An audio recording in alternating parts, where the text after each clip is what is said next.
오늘 말씀의 핵심은 우리가 처해 있는 이 비상사태, 위기 상황을 무엇으로 해결할 것인가? 오늘 에베소서 말씀을 통하여 성령께서 우리에게 주시는 그 말씀으로 승리합니다. 지난 12월 29일이죠. 무안 국제공항에 제주항공 여객기가 착륙하려고 하다가 사고를 당해서 승객 전원이 179명이 사망하는 사고가 발생했습니다. 이 항공기는 무안 국제공항 1번 활주로로 착륙하라고 접근 중이었다고 합니다. 그때 관제탑에서 사고 발생 3분 전에 조류 충돌 가능성이 있다라고 하는 조류 충돌 경보를 내렸다고 합니다. 그리고 나서 1분 뒤에 기장이 메이데이를 선언했고, 그래서 다른 항로로 반대 방향 활주로로 착륙을 하도록 유도를 했는데, 활주로를 벗어나서 그 담벼락과 충돌하는 바람에 큰 사고가 났습니다. 대개 비상 착륙을 하게 될 때는 가지고 있는 그 비행기 연료를 이게 휘발유보다도 훨씬 더 강합니다. 휘발성이 아주 강해요. 이거를 공중에서 다 소비한 다음에 인위적으로 뿜어내고 조금 남긴 다음에 착륙을 해야 되는데 그렇지 못하는 바람에 더 큰 참사가 일어난 것 같아요. 비행기가 비상 착륙을 해야 하는 이런 다급한 상황은 가끔 발생할 수 있다고 합니다. 특히 아무 문제가 없지만 공항에 짙은 안개가 깔려 있고 다른 공항으로 회항하기에는 연료가 부족하고 이럴 때는 판단을 내려야 한답니다. 그리고 가시거리는 아주 거의 제로에 가깝고 시야로 확보해서 비상 착륙을 할 수가 없는 상황. 이럴 때는 지상 관제탑과 교신을 통해서 자동 항법 장치로 바꾼답니다. 그래서 모든 고도와 관제탑에서 지시하는 대로 교신을 통해서 그렇게 맞춰 놓으면 비행기가 자동으로다가 착륙을 유도하는 그 장치에 의해서 착륙을 한다고 합니다. 물론 안전하지는 않을 수 있지만 그러나 사람이 인위적으로 하다가 가시거리가 없어가지고 추락하는 것보다는 훨씬 낫기 때문에 위험을 감수하고 무선 교신에 의해서 비상 착륙을 시도한답니다. 지금 우리가 살고 있는 이 시대도 한치 앞을 내다볼 수 없는 혼탁함이 있어요. 그리고 어떤 게 진실이고 어떤 게 거짓인가를 분별하기가 참으로 어렵습니다. 또 저 사람 왜 저랬지? 우리가 납득되지 않는 일들이 우리 주변에서 너무나 많이 일어나요. 더군다나 왜곡된 언론, 음란의 영에 의하여 타락된 이 사회의 윤리, 국민들이 바른 것을 보고 바른 것을 판단해야 함에도 불구하고 국민들은 바른 것을 들을 수가 없어요. 볼 수도 없고 잡을 수도 없는, 어찌 보면 캄캄한 터널에 라이트도 없이 그 터널을 빠져나가야 되는 이런 혼탁한 세상에 우리가 살고 있습니다. 이런 시대 우리가 무엇으로 승리할 것인가?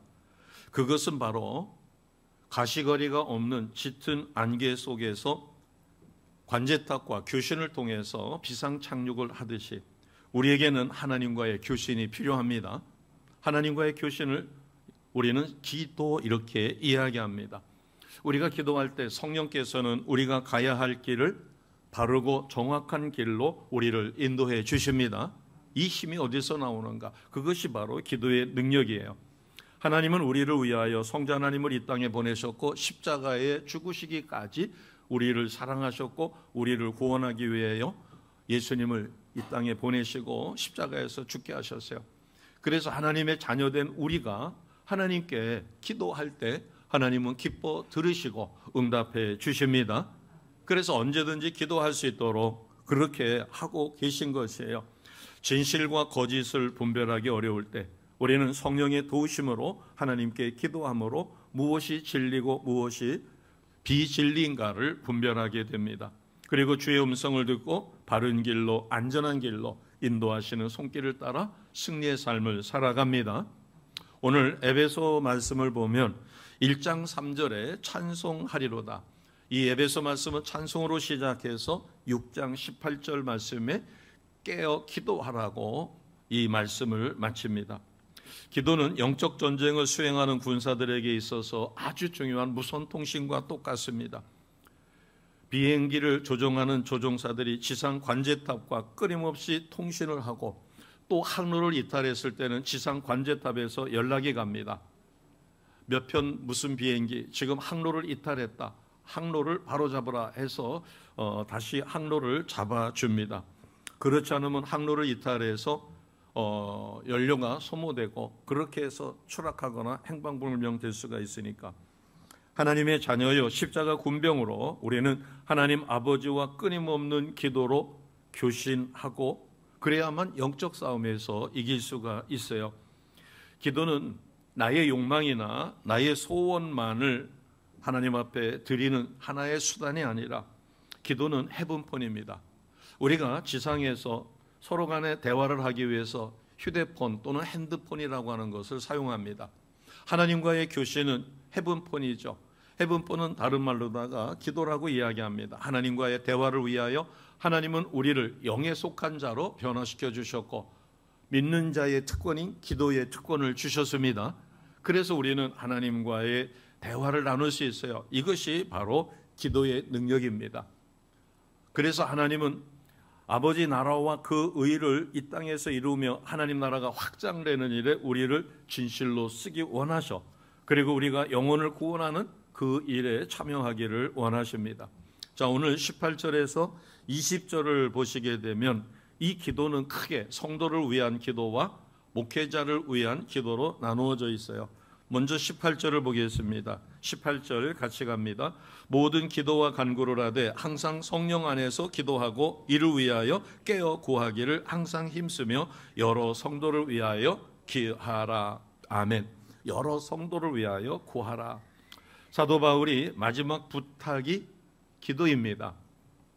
어찌 보면 에베소 6장 이 말씀은 옥중서신이라고도 하죠.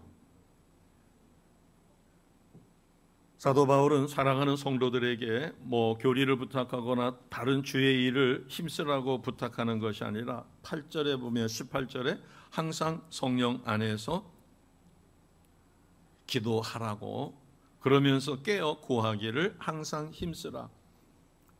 우리가 너무나 잘 알고 있는 빌립보서도 골로새서도 옥중서신입니다. 빌립보서 4장 6절에 보면 우리가 암송하는 말씀이죠. 아무것도 염려하지 말고 다만 모든 일에 기도와 간구로 너의 구할 것을 감사함으로 하나님께 아뢰라.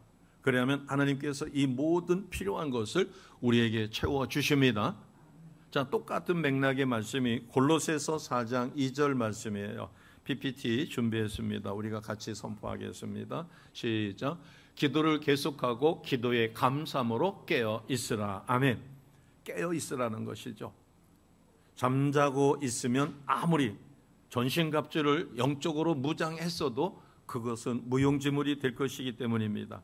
바울이 최후의 유언처럼 기도를 간곡하게 부탁하는 이유가 이 기도야말로 하나님과의 영적 교제이기 때문입니다. 우리가 구원받았다라고 하는 것은 바꿔 이야기하면 내가 누가 되는 거예요? 하나님의 자녀가 되는 것입니다. 내가 구원받았기 때문에 하나님은 나의 아버지시고 나는 그분의 자녀가 되었기 때문에 영이신 아버지와 내가 어떻게 아버지의 뜻을 알 수 있어요? 그것은 기도를 통하여 하나님의 뜻을 분별하고 하나님이 내게 주시는 능력으로 이 땅에서 악한 영과의 싸움에서 승리하는 삶을 살게 됩니다. 이것이 바로 기도예요. 기도는 살아계신 하나님과 인격적인 대화입니다. 우리가 나의 필요만을 구한다면 그것은 청구서에 불과할 것이죠. 그러나 그것이 아니라 우리가 이 땅을 살아가는 데는 보이지 않는 어려움들이 도처에 깔려 있습니다. 자, 11절을 보겠습니다. 11절을 보시면 우리의 씨름은 우리의 전투는 혈과 육을 상대하는 게 아니라는 거죠. 그러면 무엇을 상대해야 되는가? 이 통치자들 뒤에 역사는 악한 영이 있습니다. 여기에 선한 통치자가 아니라 악한 통치자들이에요. 권세, 이 권세를 잡은 자 뒤에서 역사하는 악한 영. 그래서 히틀러와 같은 경우에는 광기를 불어넣어 가지고 전쟁을 통해서 어마어마한 사람들이 희생당하게 합니다. 통치자, 권세들, 이 어둠의 세상 주관자들, 그리고 하늘에 있는 악한 영들과의 싸움에서 승리하기 위해서는 우리가 성령의 전신갑주를 입어야 합니다. 로마 병사들을 보면 머리에는 투구를 썼고 그 다음에 이 투구가 턱까지 가립니다. 그리고 가슴에는 갑옷을 입었는데 화살에 맞아도 뚫리지 않을 그런 튼튼한 갑옷을 입었어요. 그런가 하면은 발에는 적이 칼을 쳐도 보호할 수 있는 그 정강이에다가 투구 비슷한 걸 쌉니다. 그래서 여기에 보게 되면은 이 전신갑주를 취하라. 왜냐하면 13절에 보면 능히 대적하고 모든 일을 행한 후에 서기 위함이다. 그러면서 전신갑주를 소개하고 있습니다. 이 전신갑주라고 하는 것은 진리의 허리띠, 의의 흉배, 복음의 신, 믿음의 방패, 구원의 투구, 성령의 검입니다. 그런데 이 전신갑주를 완전 무장을 했어요. 그런데 이 완전 무장한 병사가 너무나 피곤해서 졸고 있습니다. 그러면 저기 와서 목을 따도 꼼짝없이 당할 수밖에 없어요. 완전 무장했다고 해서 그것으로 끝이 아니라 깨어 그것을 이용할 수 있는 힘을 가져야 합니다. 말씀의 검, 성령의 검은 하나님의 능력, 성령의 능력 없이는 이루어질 수 없고, 그 능력은 우리가 어떻게 충전받아요? 기도의 힘입니다. 그래서 이 전신갑주와 기도는 전신갑주의 한 부분이 기도가 아니라 우리가 영적으로 전신갑주를 입었어도 그것을 활용할 수 있는 힘의 통로가 바로 기도다라고 하는 것이에요. 그렇기 때문에 바울은 18절에 우리에게 뭐라고 이야기하는가? 항상 힘쓰며 여러 성도를 위하여 기도하되 어떻게 해야 된다고 그랬어요? 깨어 구하라. 깨어 구하는 우리 모두가 되시기를 주님의 이름으로 축복합니다. 기도는 전신갑주의 일부가 아니라 전신갑주를 입은 병사에게 힘을 공급해 주는, 그것을 활용할 수 있는 힘을 공급하는 통로의 역할을 하고 있다. 이렇게. 자, 10절을 같이 하겠습니다. 에베소서 6장 10절입니다. 같이 갑니다. 끝으로 너희가 주 안에서 그 힘의 능력으로 강건하여 지고. 아멘. 우리가 어떻게 강건해질 수 있는가? 그것은 모든 기도와 간구를 하지만 항상 성령 안에서 기도하라는 것입니다. 예수님께서 제자들을 둘씩 짝지어 보냈을 때 제자들이 풀이 죽어서 왔어요. 주님처럼 선포를 했는데 병든 자가 낫지 않고 귀신이 도망가지 않았다고 풀이 죽어서 왔을 때 주님이 말씀하셨죠. 기도 외에는 다른 것이, 이런 유가 나갈 수 없다. 그러면서 예수님께서는 십자가 고난을 겪으시기 전날 밤 겟세마네 동산에서 기도하시면서 제자들에게 뭐라고 말씀하셨는가 하면, 뭐하지 않기 위해 깨어 기도하라고 그랬어요. 시험에 들지 않기 위하여. 예수님이 조금 있으면 체포될 것이요. 예수님이 체포되면 제자들은 혼비백산에서 다 도망칠 것입니다. 예수님이 시험에 드는 것이 아니라 제자들이 시험에 들 수 있으니까 너희가 시험에 들지 않기 위해서는, 내가 체포되더라도 너희들이 담대하고 도망치지 않고 나를 배신하지 않기 위해서는 어떻게 하라는 거예요? 깨어 기도하라. 우리가 이 시대를 이길 수 있는 비결은 딱 한 가지밖에 없습니다. 깨어 기도하여 강력한 성령의 인도하심을 받아야 합니다. 아멘. 우리가 기도할 때 하나님, 이 난국을 타개할 수 있는 다니엘처럼 지혜로운 자를 붙여주세요. 지혜로운 자를 세워주세요 했는데, 지금 도처에서 지혜로운 자들이 무지한 백성들을, 속았던 백성들을, 특히 MZ세대, 2030 세대들에게 정확한 메시지, 감동적으로 선동하는 것이 아니라 정확한 팩트, 그래서 논리적으로 이러한 사실을 근거로 해서 알려주니까, 아, 내가 속았구나. 그리고 왜 비상계엄을 했는가? 비상계엄은 정상적인 방법이 아닙니다. 그래서 외국에서도 비상계엄은 독재하는 사람이 독재의 수단으로 써요. 이게 보편적인 진리입니다.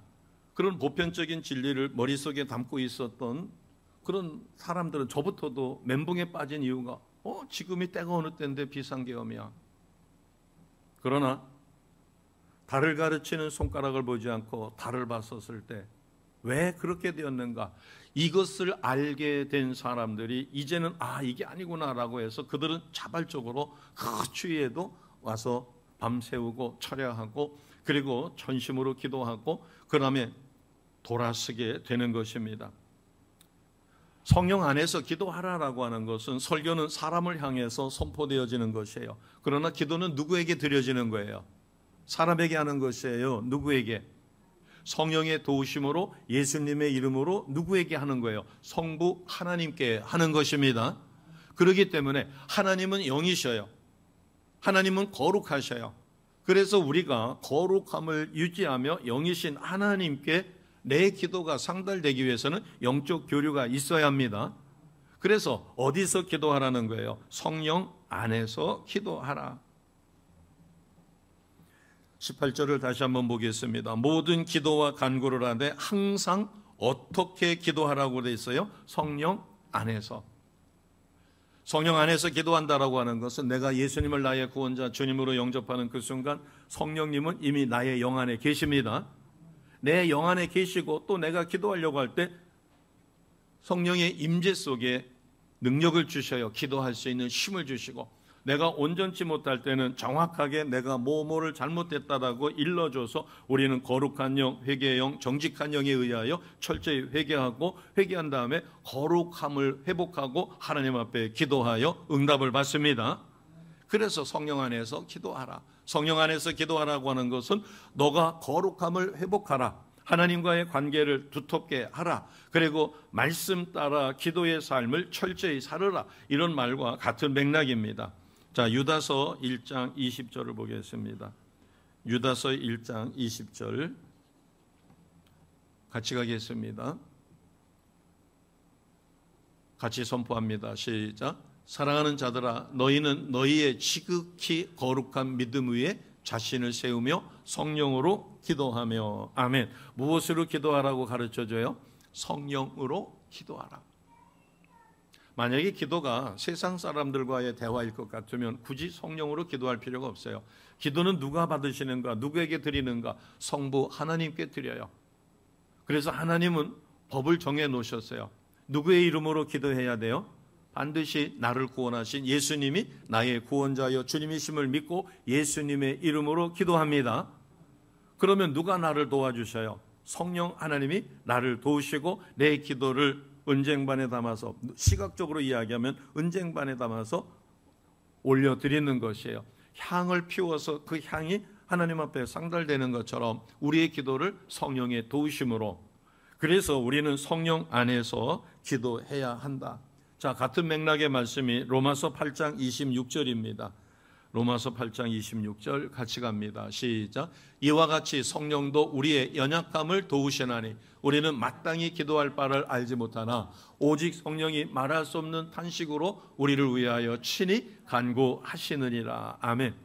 우리가 너무나 어처구니 없는 일을 당할 때 정신이 하나도 없습니다. 멘붕 빠진다고 하죠.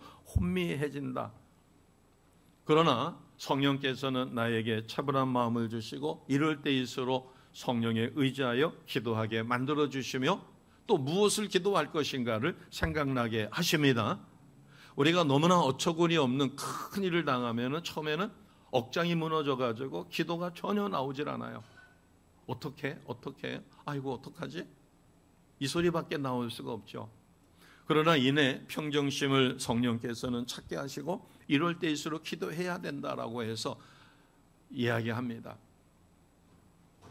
우리가 어떨 때는 내가 빈곤에 처할 때도 있어요. 곰핍에 빠질 때도 있습니다. 가장 최악의 상황에 떨어질 때도 있어요. 우리가 보통 이렇게 이야기합니다. 눈물 젖은 빵을 먹어보지 않은 자는 가난이 무엇인지를 잘 모른다. 우리식으로 표현한 눈물 젖은 밥을 먹지 않았으면 가난의 실체가 무엇인지 모른다. 무엇이 째개지도록 가난하다라고 하는 것을 실감하려면 가난의 밑바닥에 떨어졌을 때. 그런데 놀라운 사실은 세상 사람들은 그런 상황이 오게 되면 타락하거나 변질되거나 아니면 자살을 하거나 아니면 자기 삶을 스스로 타락시킵니다. 그런데 하나님의 사람의 경우에는 거의 대다수가 강력한 성령의 임재 속에 그 밑바닥 속에서 누구를 만나게 돼요? 진실로 주님을 만납니다. 내가 가장 어려울 때 가장 순수한 마음으로, 자, 내 목숨이 경각에 달렸어요. 내가 중병에 걸렸어요. 그래서 아침에 눈 뜨는 것조차도 힘이 들어요. 그럴 때 이제 아침에 눈을 떴었을 때 제일 먼저 어떤 기도를 할까요? 저녁에 잠들 때 내가 내일 아침에 아침 해를 볼 수 있을까? 내가 살아서 아침에 그 해를 볼 수 있을까? 그래서 하루하루 생명이 연장되는 게 기적과 같은 삶을 살고 있는 사람, 뭐 중환자실에도 좋고 아니면 개인적으로라도, 그럴 때 아침에 눈 뜨면 어떤 기도를 하겠어요? 가장 보편적인 기도는 하나님 감사합니다. 뭐가 감사해요?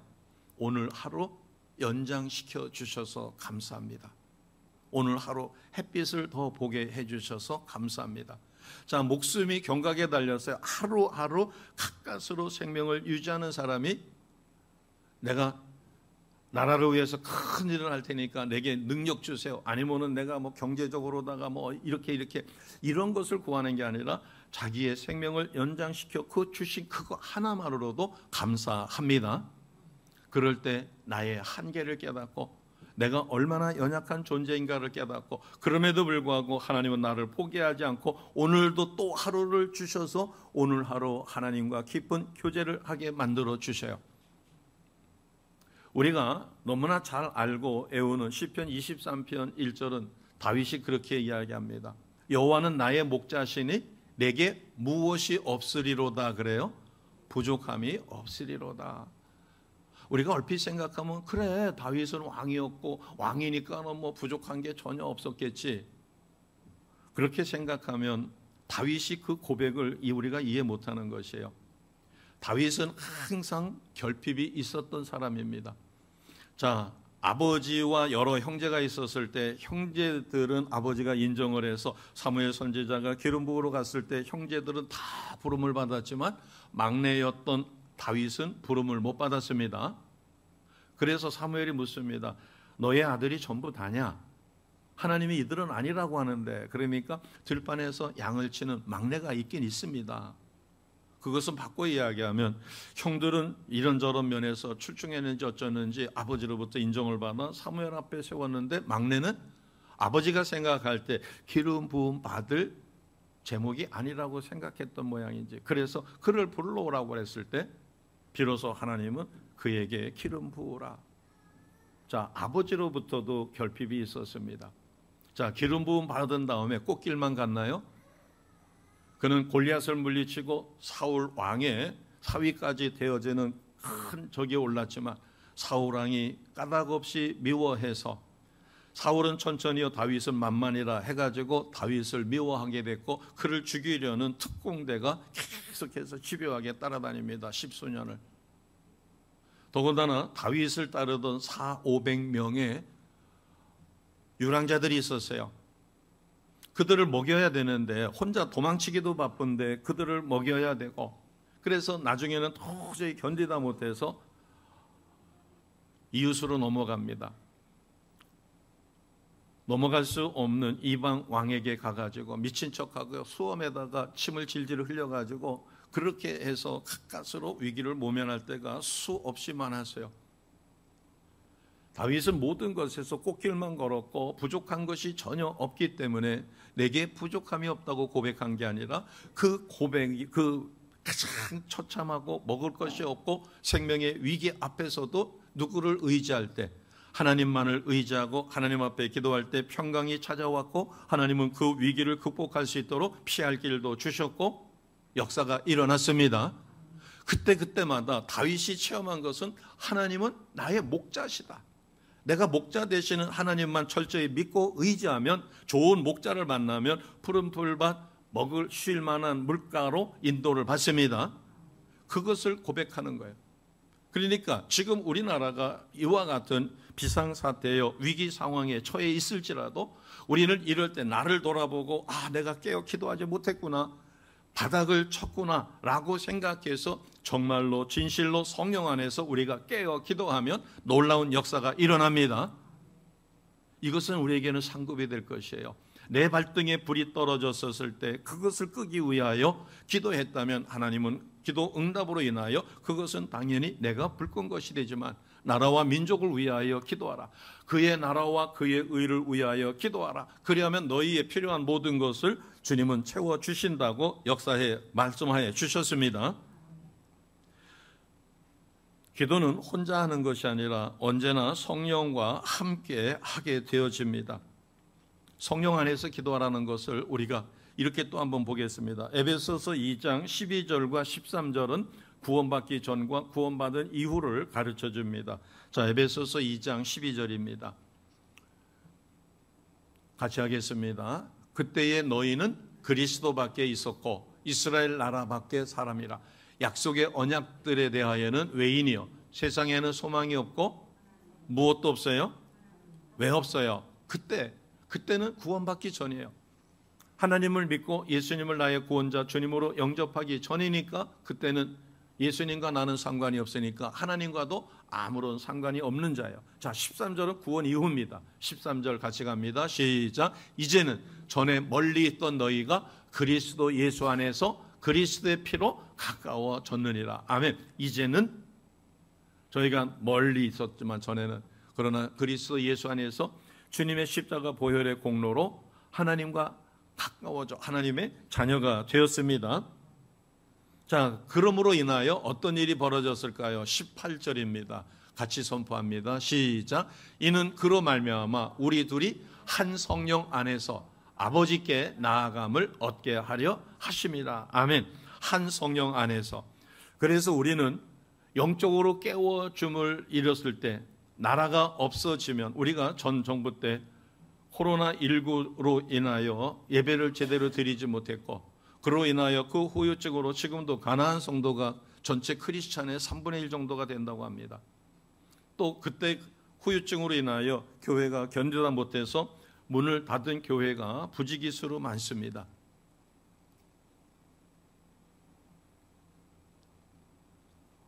우리가 언제라도 예배를 드릴 수 있는 게 아니라 지금 북한을 보면 북한은 공식적인 예배 못 드립니다. 그래서 그들은 포로 수용소에서도 숨어서 하나님 앞에 오죽하면 찬송 한번 크게 부르고 싶어서 나 좀 남쪽으로 데려가 달라고 그런 이야기를 할 정도입니다. 우리가 이와 같은 진리를 잘 알면서도 성령 안에서 참되게 기도하는 것은 결코 쉽지 않아요. 왜? 우리는 구원받아서 완전한 하나님의 새로운 피조물로 다시 태어났습니다. 조금 변화된 게 아니에요. 완전히 새로운 사람으로, 새로운 피조물로 새 창도 됐어요. 그럼에도 불구하고 사탄은 우리에게 속입니다. 아담과 하와를 찾아왔던, 특히 하와를 찾아왔던 뱀이 그러자 하와는 정확하게 그 말씀을 지키지를 못하니까 먹지도 만지지도 말라 그랬어요.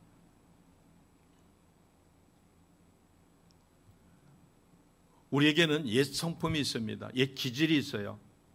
내가 영적으로는 변화됐어도 육적으로는 내 몸에 익숙한 것이 있는 겁니다. 또 우리가 예배를 드려도 어떤 새로운 것보다는 익숙한 게, 편한 게 좋은 거예요. 우리는 새 것보다도 편한 것을 추구합니다. 바꿔 이야기하면 이게 육체의 욕심이죠. 자, 갈라디아서 5장 16절을 보겠습니다. 왜 많은 사람들이 성령에 사로잡혀 기도하지 못할까? 그것은 아직도 육적인 요소에 사로잡혀 있기 때문에 그래요. 같이 가겠습니다. 시작. 내가 이르노니 너희는 성령을 따라 행하라. 그리하면 육체의 욕심을 이루지 아니하리라. 왜 육체의 욕심을 따라갈까? 그거는 성령 안에서 깨어 기도하지 못하기 때문이에요. 기도하는 삶은 하나님과의 교제일 뿐만 아니라 나 자신을 육체적인 소욕으로부터, 그래서 옛사람은 죽고 새사람으로 거듭난 하나님의 백성다운 삶을 살게 만들어 주십니다. 자, 18절을 보겠습니다. 18절을 보시면 항상 성령 안에서 기도해야 될 이유, 그 앞서서 보게 되면은 하나님의 전신갑주 이야기가 나옵니다. 하나님의 전신갑주를 입었어도 내가 혼자서 완전 무장했다고 해서 내가 혼자 적전에 뛰어들어서 투쟁한다고 해서 이길 수 있는 게 아니라 하나님의 군사가 되어 연합해서 하나를 이루어 가야 합니다. 그래서 마귀와의 싸움에서 나 혼자 독불장군으로 싸우는 것이 아니라 나의 연약함과 나의 실수가 있을 수 있으니까 우리는 성령 안에서 여러 성도들을 위해서 기도합니다.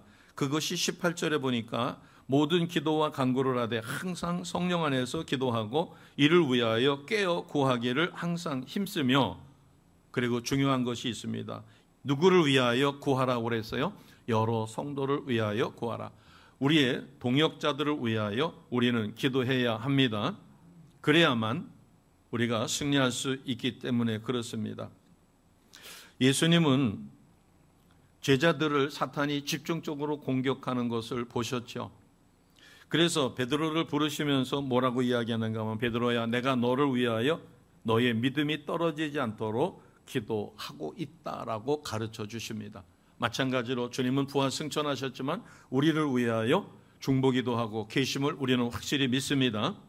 자, 로마서 1장 9절 말씀입니다. 같이 하겠습니다. 로마서 1장 9절 같이 합니다. 시작. 내가 그의 아들의 복음 안에서 내 심령으로 섬기는 하나님이 나의 증인이 되시거니와 항상 내 기도에 쉬지 않고 너희를 말하며. 아멘. 사무엘 선지자는 기도를 쉬는 죄를 범하지 않겠다라고 말씀하듯이 바울은 로마에 보내는 서신에서 항상 내 기도를 쉬지 않고 기도하겠다 이렇게 이야기합니다.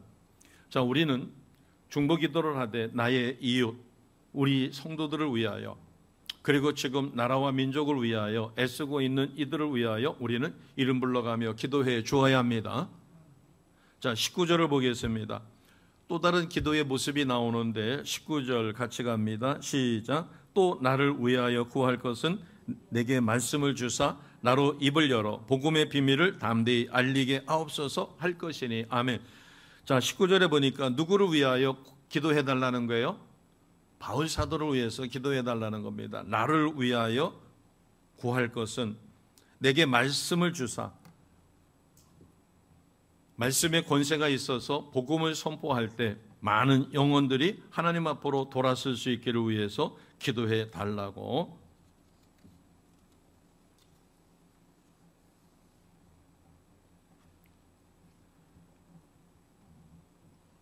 (19절) 말씀은 복음의 비밀을 담대히 전파할 수 있도록.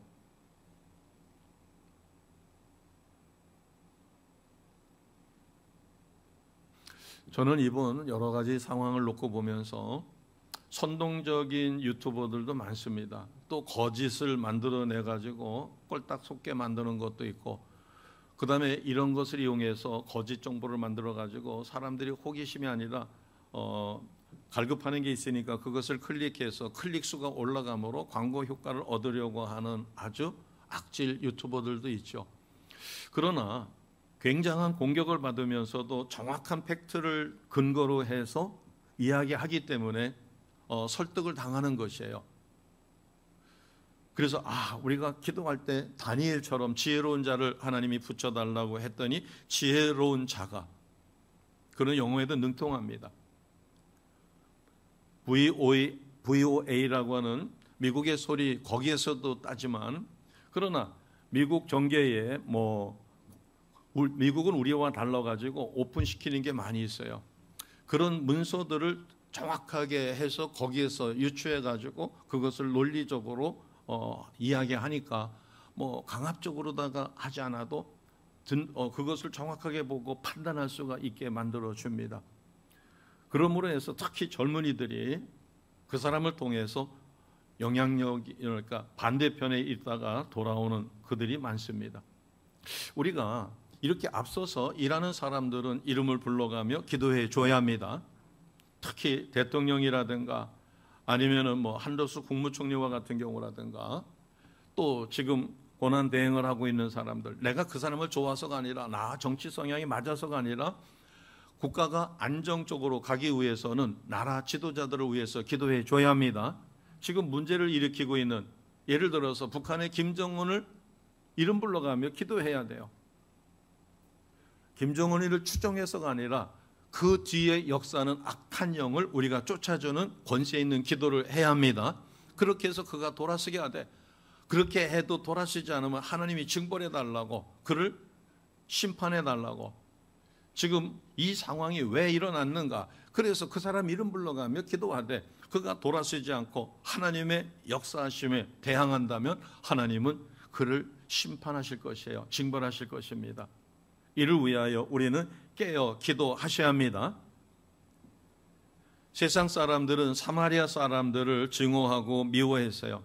특히 유대인들은 이방 사람들보다도 사마리아 사람들을 더 싫어했어요. 그러나 예수님은 공생의 기간 중에 사마리아 사람들을 위해서 기도하셨고, 수가라고 하는 그 동네의 우물에서 남편이 5이나 되는 그 여인을 만나 그에게 참된 생수가 무엇이며 너가 메시아로 생각하는 그 메시아가 나다라고 이야기했을 때 그는 설득되어 예수님을 영접하고 돌아가 물동이를 버려두고 그 동네 사람에게 내가 메시아를 만났다 해서 메시아를 선포하고 그 동네의 많은 사람들이 예수님을 믿고 예수님은 이틀이나 그곳에 더 머물러서 그들을 변화시키셨어요. 오늘 우리는 에베소 6장 10절에서 20절 말씀을 통하여 우리가 이 위기 상황, 이 비상 상태를 극복할 수 있는 방법은 깨어 기도하는 것입니다. 깨어 기도하되 성령 안에서, 그리고 하나님의 인도하심 속에, 그래서 성도들을 위하여, 우리의 이웃을 위하여, 그리고 앞장서서 일하는 주의 종들과 주의 목자들을 위하여 우리는 기도해야만 될 것입니다. 기도하는 민족은 결코 망하지 않습니다. 국가와 민족도 교회와 성도의 흥망성쇠가 기도에 있음을 깨달으시고 우리가 전심으로 기도하여 하나님 앞에 존귀히 쓰임받는 우리 모두요, 비상사태와 위기 상황이 해결되는 큰 기쁨을 맛보시기를 주님의 이름으로 축복합니다. 아멘. 기도하겠습니다.